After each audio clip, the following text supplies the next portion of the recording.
Good morning, welcome back to my channel. Also welcome to a brand new vlog.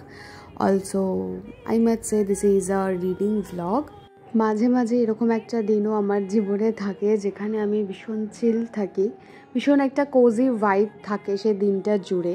হ্যাঁ, কখনো কখনো যদি ওয়েদারও সাথ দিয়ে দেয়, মুডও একদম সেরকমভাবে চলে, তো সেই দিনগুলো আমি এত সুন্দরভাবে খুব স্লোভাবে স্টার্ট করি। যেহেতু আজকে ছুটির দিন, স্যাটারডে, আজকে প্রত্যেকটা স্যাটারডে আমার ছুটি থাকে না, তো এই স্যাটারডেটা ছুটি আছে। তো সকালে উঠে আজকে ছাদে গিয়ে দেখলাম, মানে অন্যান্য দিন এই সপ্তাহটা তো প্রচণ্ড রোদে গরমেই কাটিয়েছি, তবে কালকে রাতে বেশ জোরে বৃষ্টি হয়েছে, ঝড় হয়েছে অনেক জায়গাতে। তো আজকে ওয়েদারটা ভীষণ প্লিজেন্ট, আর বই পড়তে ইচ্ছে করে এই ধরনের ওয়েদারে আমার বিশেষ করে।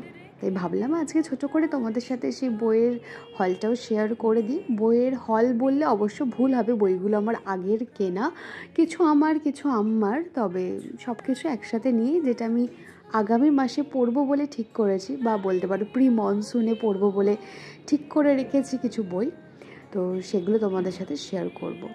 সকালে উঠে আমি আমার মতন করে মর্নিংটা শুরু করেছি। আজকে কোনো তাড়াহুড়ো নেই, কোনো মনে হচ্ছে যেন আমাকে পাহাড়ে কেউ রেখে দিয়ে এসেছে, আমি আমার মতন করে দিন কাটাচ্ছি। স্নান টান সেরে পুজো দিয়ে ছাদে কিছুক্ষণ ঘোরাঘুরি করেছি, যেহেতু রোদটা বললামই খুব একটা গায়ে আজকে লাগছে না, হাওয়া দিচ্ছে সুন্দর, তাই এই ধরনের ওয়েদার হচ্ছে আমার জন্য একদম বেস্ট। আমি কেন, অনেক মানুষই এই ধরনের ওয়েদার ভীষণ ভালোবাসে।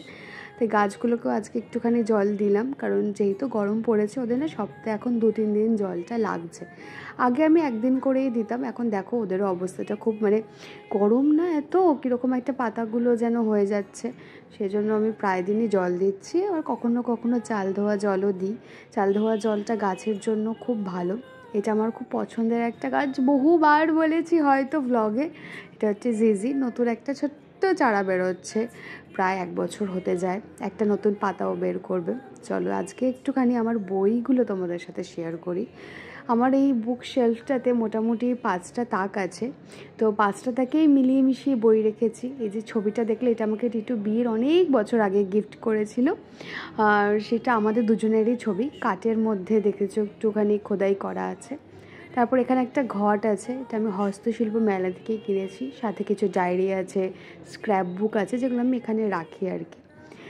মোটামুটি বইগুলো তোমরা দেখতেই পারছো, অতগুলো বইয়ের নাম তো বলা সম্ভব নয়। তো এইখানে যাবতীয় বইগুলো হচ্ছে আমার 1-1.5 বছরের কালেকশন বলতে পারো। কিছু অল্প বিস্তর ইংলিশ বই আছে, কারণ ইংরেজিতে মানে অতটা কী বলো তো, আমি স্পিড পাই না পড়ার জন্য, তো বাংলাতে আমি বেশি স্বাচ্ছন্দ্য বোধ করি। আর এগুলো হচ্ছে আম্মার বই, আরও অনেক বই আছে, কোনো দিন হয়তো যদি সুযোগ সুবিধার সময় সবটাই হয় তো শেয়ার করব অবশ্যই। চলো, আমি তোমাদের সাথে এপ্রিলে কী কী বই পড়েছি সেগুলো পরে শেয়ার করব। এখানে যেই বইগুলো রেখেছি সেগুলো আমি নেক্সট মান্থে পড়ার ইচ্ছে আছে, তো 5খানা বই আছে, তার মধ্যে এপ্রিলে আমি এখান থেকে একটা বই হয়তো পড়বো, সেটা হচ্ছে 5 দিন আছে। তার মধ্যে আমার ইচ্ছা আছে এবার কাকাবাবুর প্রতিশোধ, সুনীল গঙ্গোপাধ্যায়, এই বইটা পড়ার। এটা আনন্দ থেকে প্রকাশিত হয়েছে, দেখতে পাচ্ছ। আচ্ছা, বুকমার্ক এখানে আমি রেখেছি, কলকাতা বইমেলা থেকে কিনেছি। এর মুদ্রণটা আমি বলে দিচ্ছি, 150 টাকা পড়েছিল, আর একটু কমেই পড়েছিল আর কি, 150 টাকা হচ্ছে প্রিন্টিং প্রাইস। তো এবার কাকাবাবুর প্রতিশোধ শঙ্কু সিরিজের থেকে, এটা আমার এই মাসে পড়ার ইচ্ছে এপ্রিলে। আর মে মাসের জন্য আমি এখানে 4টে বই সিলেক্ট করে রেখেছি, 5টা টার্গেট আছে, যে আরেকটা এখনও আমি রেখেছি, কারণ আমি লিস্ট এখনও বইয়ের দোকানে দিইনি, হয়তো নতুন কোনো বই এলে সেটাও পড়তে পারি। সবার প্রথমে এটা আমার আম্মার বই, শঙ্কর, আশা আকাঙ্ক্ষা আমার কেনা নয়, তো এই বইটা রয়েছে। এটা সম্বন্ধে আমি কিছু জানি না, এটা আমি পড়ে দেখবো। তার পরেরটা শঙ্করের সীমাবদ্ধ, এই বইটা আমার পড়ে দেখার খুব ইচ্ছা আছে। এটা মিত্রায়ণ ঘোষ থেকে প্রকাশিত হয়েছে। আচ্ছা, এই যে আম্মাও লিখে রাখতো বইয়ের মধ্যে, এটা ওই সময় লেখা রয়েছে প্রাইস 60 টাকা, কিন্তু এখন বোধহয় এটার দাম অনেকটাই বেড়ে গেছে। দ্বিতীয় একটা গল্পের বই রয়েছে, যেটা প্রেমের উপন্যাস, মেঘেদের দিন, সাদাত হোসেনের। আমি ওনার লেখার আগে কখনো পড়িনি, তো এই মাসে হয়তো আমি এটাও ট্রাই করতে পারি। এটা বৈশাখ থেকে প্রকাশিত হয়েছে, আর এটার প্রিন্টিং প্রাইস হচ্ছে 150 টাকা, সবই কমের মধ্যেই দেখতে পাচ্ছ। তারপরে এই বইটা আমি শুরু করেছিলাম ডিসেম্বরে, কিন্তু আমার তখন আর এটা অতটা ভালো লাগছিল না বলে এটা আমি তখনের জন্য পজ দিয়েছিলাম। এটা একটা থ্রিলার, মোহাম্মদ নাজিমুদ্দিনের লেখা। রবীন্দ্রনাথ এখানে কখনো খেতে আসেননি। এটা অভিযান থেকে প্রকাশিত হয়েছে। আর এটার প্রাইস হয়েছে 400 টাকা। তোমরা অনেক সময় আমার থেকে বইয়ের সাজেশন চাও, তাই ভাবলাম এই মাসটা শুরু করার আগে আমি তোমাদের সাথে শেয়ার করে দিই যে কোন কোন বইগুলো আমি পড়তে চলেছি। তোমরা চাইলে এখান থেকেও কোনো একটা পড়তে পারো।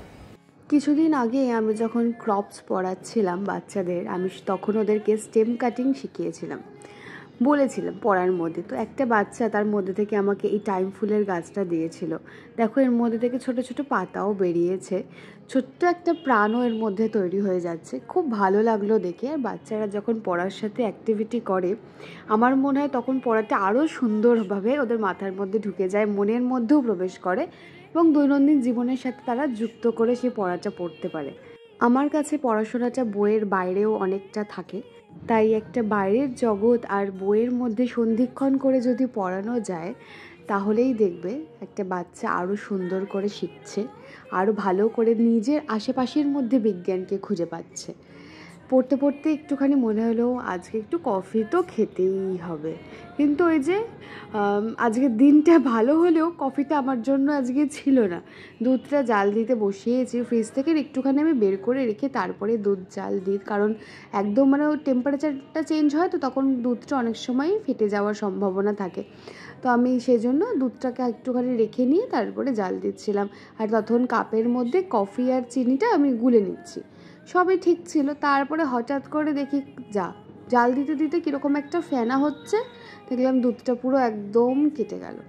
দেখলাম কী করব, কফি তো খেতে ইচ্ছা করেছে, তো গুঁড়ো দুধ দিয়েই করলাম, কিন্তু অতটা গুঁড়ো দুধের কফিটা না ভালো হয় না খেতে, ওই মন চাইছে বলে খেয়ে নিলাম আর কি। তো তারপরে আবারও আমি একটুখানি পড়ছিলাম, তাই আজকের ব্লগটা আর কিছুই ফিল্ম করিনি। আজকে শুধুমাত্র গল্পের বই পড়েই কাটিয়েছি, কিছু কাজও করিনি, শুধু ল্যাদ খেয়েছি আর গল্পের বই পড়ে কাটিয়েছি।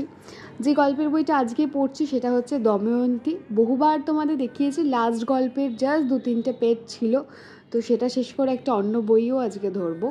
তো দেখা হচ্ছে আবার একটা অন্য ভিডিওর সাথে। আর নেক্সট কী ধরনের ব্লগ তোমরা দেখতে চাও এই ভিডিওর কমেন্ট সেকশানে সেটা আমাকে জানাতে পারো, আমি সেই ব্লগগুলো নিয়ে আসবো।